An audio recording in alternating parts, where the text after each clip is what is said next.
So what we're going to look at next is dealing with our date input. And dates can be a real pain to deal with sometimes because what we get back from our API is a date in a format of an ISO string. And currently what we were sending up to our server when we were creating events is also the date in a string format.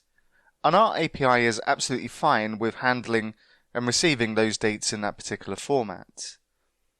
But when we introduce a JavaScript date picker, we're going to need to start dealing with dates in a JavaScript date object format.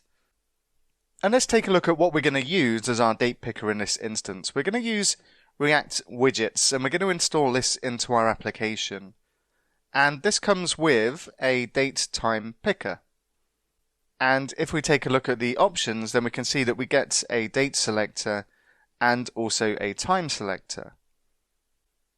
Now, I'm not particularly overjoyed with the formatting of this because it's not particularly intuitive, but we'll deal with the styling of this after we've installed it and got it working. And we also need to configure a localizer to use this component as well. And if we take a look at the localizer documentation, which doesn't work when I click on this, but if we click on the localization, then this tells us that this particular library relies on third-party parsing and formatting libraries to deal with the complexities of the international differences in number and date formats. And they support localizers using datefns, and this is the one that we're going to use because datefns provides us with lots of different options for dealing with dates. And if I go and take a look at datefns,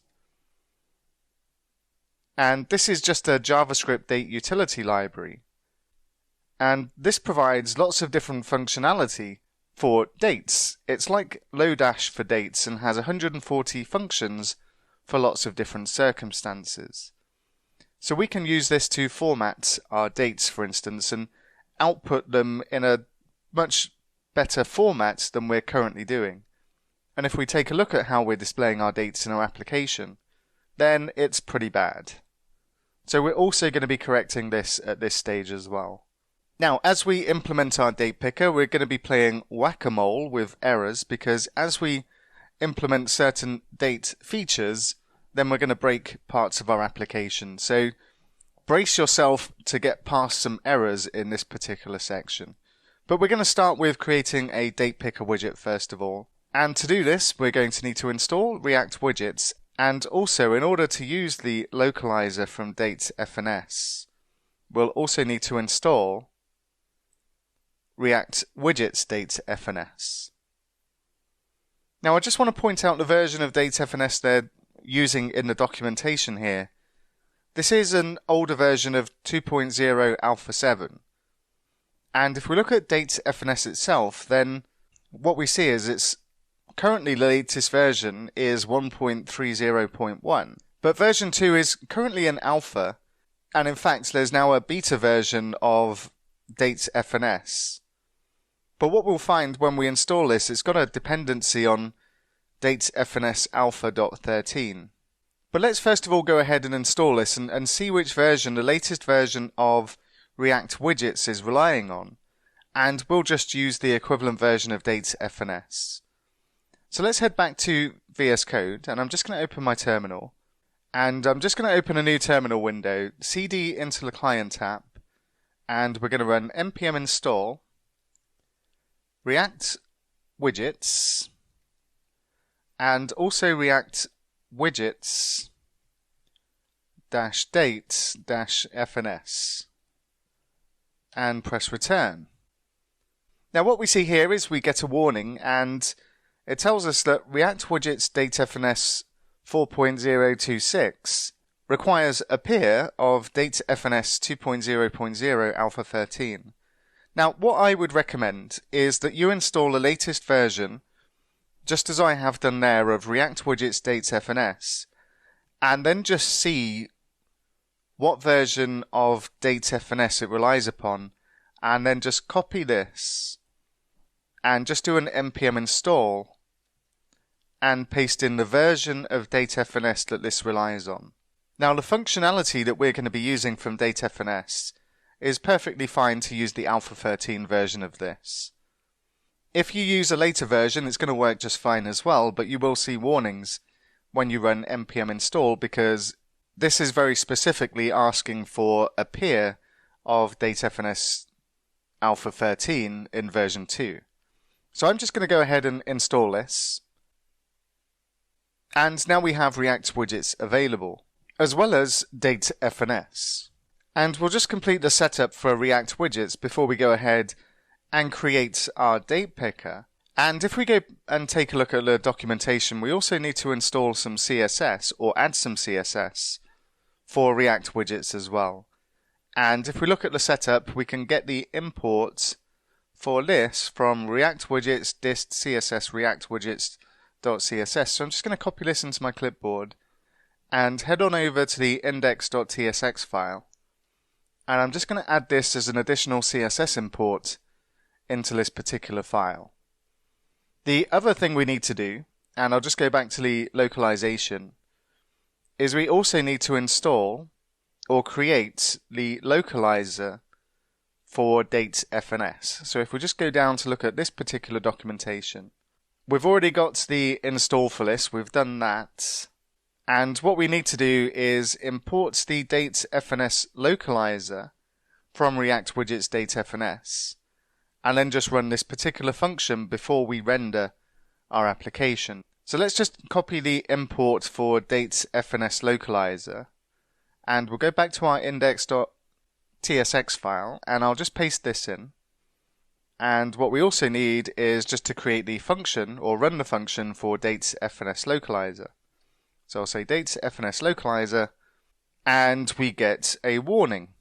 And if we hover over the error here, it tells us that it cannot find a declaration file for module React widgets datefns. Now we've seen this before, and what we can do, it gives us some options. It tells us that we can either try and install the types React widgets datefns if it exists, or we can add a new declaration file containing declare module React widgets datefns. So first of all, it's always a good idea to try and install this to see if we have a type definition file available for this particular package. And I'll just attempt to run this, but what we'll find is that this doesn't exist. And we get an error here saying that React widgets datefns is not in the npm registry. So this can be mildly irritating, but it's not a big deal for what we're doing here. And what we can look at is the alternative suggestion here to add a new declaration file containing React widgets datefns. And that's what we'll do in this particular case. So in order to declare a new declaration file, what we're going to do, I'm just going to clean up my windows, and inside the client app, and in the root of the project, I'm just going to create a new folder and call it typings-custom. And inside this folder, I'm just going to create a new file, and this is going to be our new TypeScript definition file. And we need to call it react-widgets-dates-d.ts. And inside this file, what we're going to do is declare module react-widgets-dates-fns. And what we also need to do is tell our compiler to go ahead and look inside typings-custom for this particular declaration file for React widgets datefns. And what we can do, we can go to tsconfig, and in this include array, it's already checking our source folder, but we also want to tell it to check our typings-custom folder. So we'll add another element, and we'll say /typings-custom /***/****.ts. And now this is going to go ahead and look inside this particular folder also for declaration files. And what we can do then is just restart our client app. And we'll need to restart our client app and just npm start again. And that should resolve the problem. And if I go back to the index.tsx file, we can see that this warning has now disappeared. So that's our setup taken care of for React Widgets. What we're going to look at next is creating our reusable date inputs components that we can use inside our activity form.